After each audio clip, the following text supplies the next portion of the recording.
Facebook video download කරන්න වෙන app ඕනම නෑ. මෙන්න මේක තමයි ලේසිම ක්‍රමය. ඔයාලට ඩවුන්ලෝඩ් කරන්න ඕන Facebook වීඩියෝ එකේ මෙන්න මෙතන share button එක touch කරන්න. ඒක touch කරාට පස්සේ මෙන්න මෙතන copy link කියන එක touch කරන්න. ඒක touch කරලා ඔයා යන්න ඔයාගේ browser එකට. browser එකට ගිහිල්ලා search කරන්න fdown.net. මෙන්න මේ site එකට ඔයා යන්න. මෙන්න මේ site එකට ගියාට පස්සේ මෙන්න මේ වගේ තැනක් තියෙනවා. මෙතනට ඔයා copy කරගත්ත link එක paste කරන්න. पेस्ट करला मैंने मेतන डाउनलोड කියන බටන් එක ටච් කරන්න. ඒක ටච් කරාට පස්සේ ඔයාලට බලා ගන්න පුළුවන් මෙන්න මෙතන තියෙනවා download video in normal quality download video in HD quality කියලා. මෙන්න මේ ඔප්ෂන් දෙකෙන් ඔයාලට කැමති එකක් පුළුවන්. අපි දැන් මෙතනින් download video in HD quality කියන එක ටච් කරමු.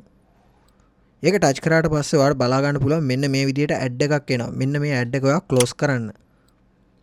ඒ ඇඩ් එක ක්ලෝස් කරාට පස්සේ ඔයාලට බලා ගන්න පුළුවන් මෙන්න මේ විදිහට save කියලා බටන් එකක් එනවා. ඔයාගේ වීඩියෝ එක ඩවුන්ලෝඩ් කරන්න. ඔයා මෙතනින් මේක save කරන්න. මේක save කරාට පස්සේ අහනවා මේක save කරන්න ඕනේ ඔයාගේ ෆයිල් වලටද එහෙමත් නැත්නම් drive එකටද කියලා. ඔයා ෆයිල්ස් වලට ඩවුන්ලෝඩ් කරනවා නම් මෙතන ෆයිල්ස් තියලා මේ විදිහට save කරන්න. save කරාට පස්සේ ඔයාලට බලා ගන්න පුළුවන් මෙන්න මේ විදිහට ඔයාගේ වීඩියෝ එක ඩවුන්ලෝඩ් වෙනවා. डाउनलोड कंप्लीट වුණාට පස්සේ මෙන්න මෙතන open in කියන එක ටච් කරන්න. ඒක ටච් කරාට පස්සේ open in download කියන එක මේ විදිහට ටච් කරන්න.